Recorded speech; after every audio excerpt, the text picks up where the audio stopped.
today we will try to solve questions of exercise 1.3. So before starting the exercise, at first we see all topics which we will use in exercise 1.3. Okay, तो देखें real number and their decimal expansion. हम exercise में क्या क्या करने वाले हैं, real number देखेंगे और रियल नंबर का डेसिमल एक्सपेंशन. डेसिमल एक्सपेंशन का मतलब आप समझ सकते हैं कि जैसे कोई नंबर आपको दे दिया 3/2 दे दिया, अब उसको हम डेसिमल में कैसे करते हैं, 3 आपका ये हो गया, 2 ये हो गया, डिवाइड करके हम करेंगे कि 2 1 ज़ा 2, यहाँ माइनस किया 1, डेसिमल लगाया 2 5 ज़ा 10, ये हो गया डेसिमल एक्सपेंशन. ठीक है, तो ऐसा हम देखेंगे एक्सरसाइज में, ऐसे क्वेश्चन हम करेंगे. ठीक है, अब इसके कुछ केसेस भी हैं, डेसिमल एक्सपेंशन के कुछ केसेस भी हैं. सबसे पहला कि द रिमाइंडर बिकम 0. अब देखें यहाँ पर, जैसे हमको यहाँ पर रिमाइंडर क्या मिल गया था, 0 मिला था, तो एक केस हमको ऐसा मिलेगा यहाँ पर कि जहां पर जब हम डेसिमल एक्सपेंशन करेंगे तो हमको रिमाइंडर 0 मिलेगा. अब एक ऐसा भी हो सकता है कि जहां हमें 0 ना मिले. फॉर एग्जाम्पल देखें, एक और एग्जाम्पल बताती हूं मैं आपको कि 10/3. ठीक है, अभी इसको डिवाइड करें, हम देखें 3 3 ज़ा 9, माइनस किया कितना आया यहाँ 1, डेसिमल लगाया फिर 10 आ गया. देखिए 3 3 ज़ा 9, यहाँ फिर 1 आ गया, फिर 0 लगाया 3 3 ज़ा 9, ये तो बढ़ता ही जा रहा है, देखो वही नंबर आ रहा है. यहाँ पर जो आपका रिमाइंडर है वो 0 हमें नहीं मिल रहा है. तो ये दोनों केसेस भी हमें देखने मिलेंगे. ठीक है, तो अब मैं बता दूं कि जहां डेसिमल एक्सपेंशन, ठीक है, the decimal expansion of a rational number is either terminating और नॉन टर्मिनेटिंग रिकरिंग. तो सबसे पहले मैं आपको बता दूं टर्मिनेटिंग क्या है और नॉन टर्मिनेटिंग क्या है. ठीक है, तो देखें जहां पर हमको रिमाइंडर 0 मिला है तो ये टर्मिनेटिंग डेसिमल कहलाएगा. ठीक है, ये जो रैशनल नंबर है इसका डेसिमल एक्सपेंशन क्या होगा, टर्मिनेटिंग डेसिमल होगा. ठीक है, और जहां पर हमें रिमाइंडर 0 नहीं मिला है तो वो नॉन टर्मिनेटिंग डेसिमल होगा. ठीक है, क्लियर. तो अब यहाँ एक बात आप ये ध्यान रखें कि जो रैशनल नंबर है ना, ये रैशनल नंबर ही था 3/2, 10/3 रैशनल नंबर थे. ठीक है, तो रैशनल नंबर का डेसिमल एक्सपेंशन टर्मिनेटिंग और नॉन टर्मिनेटिंग दोनों हो सकते हैं. देख लीजिए आपने, मैंने आपको यहाँ दिखा भी दिया कि ये टर्मिनेटिंग है जहां पर रिमाइंडर आपका 0 है, और ये नॉन टर्मिनेटिंग है जहां रिमाइंडर आपका 0 है ही नहीं. ठीक है, और दोनों रैशनल नंबर थे, तो आपका जो रैशनल नंबर का डेसिमल एक्सपेंशन है वो नॉन टर्मिनेटिंग और टर्मिनेटिंग दोनों हो सकता है. ठीक है, बट इररेशनल नंबर का डेसिमल एक्सपेंशन, इररेशनल नंबर जो होते हैं उनका डेसिमल एक्सपेंशन जो होता है वो नॉन टर्मिनेटिंग होता है. ठीक है, वो हमेशा नॉन टर्मिनेटिंग होता है ना, उसका जो रिमाइंडर है वो 0 कभी भी नहीं होता है. Now let's try to solve exercise 1.3. देखें question number 1, write the following in decimal form and say what kind of decimal expansion each has.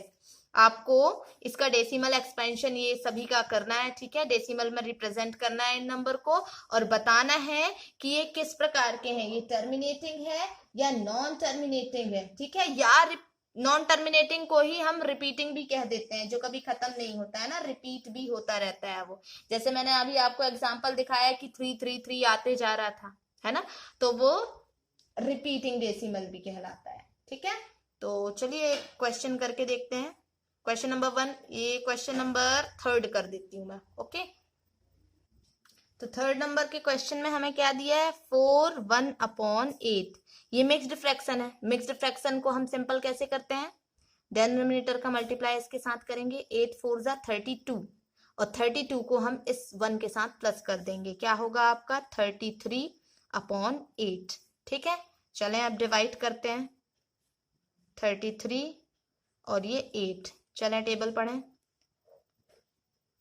8 4 ज़ा 32, माइनस किया 3 में से 2 सब्ट्रैक्ट किया तो आया 1. अब डेसिमल यहाँ लगाएंगे हम 0, 8 1 ज़ा 8, फिर माइनस किया यहाँ कितना आया 2, 10 में से 8 गया 2. ठीक है, फिर 0 लगाया, 8 2 ज़ा 16. ओके, फिर देखें यहाँ 4 बचा आपका, फिर 0 लिया, 8 5 जा 40। तो देखें यहाँ पर रिमाइंडर तो हमारा 0 आ गया है ना। तो 33/8 इक्वल हमें क्या मिला, 4.125, जो कि टर्मिनेटिंग डेसिमल है। ओके, तो ऐसे ही बाकी क्वेश्चन आप लोगों को करने हैं। Okay, now question number 2, you know that 1/7 equal, 1/7 को जब सॉल्व किया तो डेसिमल एक्सपेंशन इसका किया तो ये मिला, ठीक है। और ये बार का मतलब, ये ऊपर एक लाइन दिख रही है, इसको हम क्या कहते हैं, बार कहते हैं। और बार का मतलब क्या होता है, ये देखिए ये सारे नंबर के ऊपर बार लगा हुआ है, 1 4 2 8 5 7, इन सब के ऊपर बार लगा हुआ है। इसका मतलब ये है कि जब डेसिमल एक्सपेंशन किया गया तो ये जो नंबर 6 नंबर का जो ग्रुप था ये आते ही जा रहा था, है ना, बार बार आ रहा था, इसीलिए इन नंबर्स के ऊपर बार लगा दिया। ठीक है, समझ आया। तो अब can you predict what the decimal expansion of 2/7 3/7, तो आप बता सकते हो कि 2/7 3/7 4/7 ये सबका डेसिमल एक्सपेंशन क्या होगा, without actually doing the long division. Long division ना करके हमको 1/7 का ऑलरेडी दिखा दिया गया है यहाँ पर, है ना।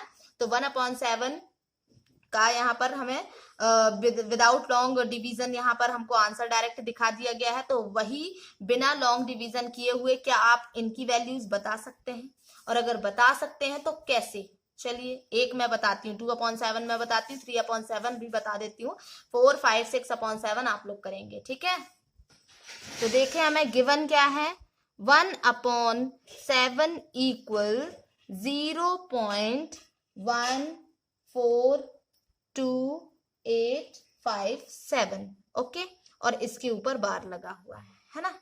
अब हमें वैल्यू किस किस की फाइंड करनी है, 2/7 3/7 4/7 5/7 6/7, इतने की वैल्यू हमें फाइंड करनी है। ठीक है, फाइंड वैल्यू ऑफ,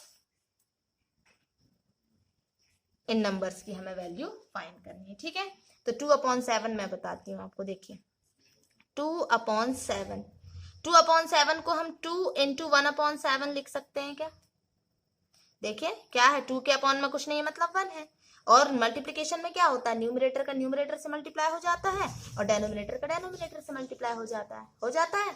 तो चलें देखें, 2 तो 2 ही रहेगा, 1/7 की वैल्यू हमारे पास है, ये रख देते हैं हम 0.142857, और ये ऊपर लगा हुआ है बार।